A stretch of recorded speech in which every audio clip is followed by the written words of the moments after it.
الرحمن الرحیم الحمد لأہلہ والصلاة علی اہلہا۔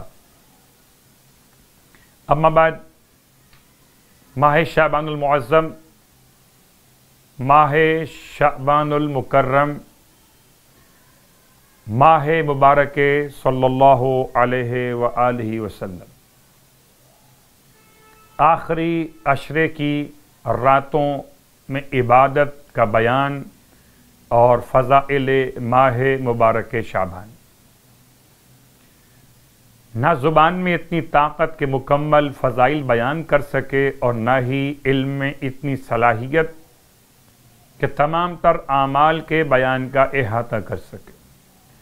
اپنی کوتاہیوں کے اقرار کے ساتھ خدا کی بارگاہ میں دست بدعا کہ خدا ہم سب کو ماہ شعبان کے فضائل کو سمجھنے اور اعمال کے انجام دہی کی توفیق مرحمت فرمائے۔ اور ماہ مبارک شعبان کی مخصوص صلوات شعبانیہ کا بالکل آخری جملہ آج آپ کی خدمت میں ارشاد فرماتے ہیں مولا امام سجاد علیہ السلام کہ پروردگار تو اس طرح سے مجھ سے راضی ہو کر ملاقات کرنا، میرے گناہوں کی پردہ پوشی فرما لینا کہ مجھ پر تو نے اپنی رحمت کو اور اپنی رضا کو واجب کر لیا ہو۔ وَأَنزَلْتَنِي دار القرار، اور تو مجھے ایسے گھر میں پہنچانا جو اطمینان اور سکون کا گھر ہو، وَمَحَلَّ الْأَخْيَارِ، اور نیک افراد کے رہنے کی جگہ ہو جہاں مجھے پہنچانا۔ ماہ مبارک شعبان کے آج کی رات کی نماز کا بیان 8 رکعت نماز۔ سرکار ختم یہ مرتبہ صلی اللہ علیہ وآلہ ارشاد فرماتے ہیں کہ 21ویں شب ماہ شعبان 8 رکعت نماز پڑھی جائے، کہ جو شخص بھی 8 رکعت نماز پڑھے 2 رکعت کر کے،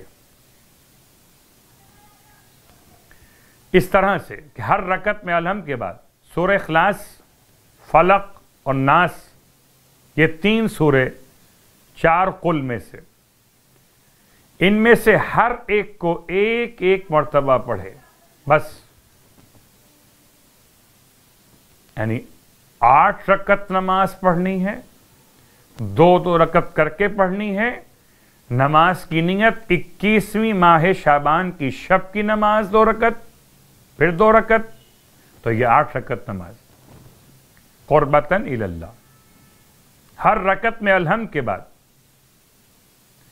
اخلاص، فلق اور ناس، ان میں سے ہر ایک سورہ ایک مرتبہ ہی پڑھنا ہے۔ خداوند عالم اس کے ثواب میں عطا فرمائے گا کہ جتنے آسمان کے ستارے ہیں، اللہ اکبر، کتنے ستارے ہیں آسمان کے، گنتی نہیں معلوم، ایک اندازہ کہ بے شمار ستارے، اتنی تعداد میں نیکیاں لکھے گا اس نماز گزار کے لیے، اور اتنی ہی تعداد میں اس کے درجات بلند کرے گا، اور اتنی ہی تعداد میں اس کی برائیوں کو مٹائے گا۔ ماہ شعبان کے روزوں کا بیان اللہ کے حبیب صلی اللہ علیہ وآلہ وسلم ارشاد فرماتے ہیں کہ جو شخص ماہ مبارک شعبان کے 21 روزے رکھ لے، فرشتے اسے خوش آمدید کہیں گے اور اپنے پر اس کے جسم پر ملیں گے۔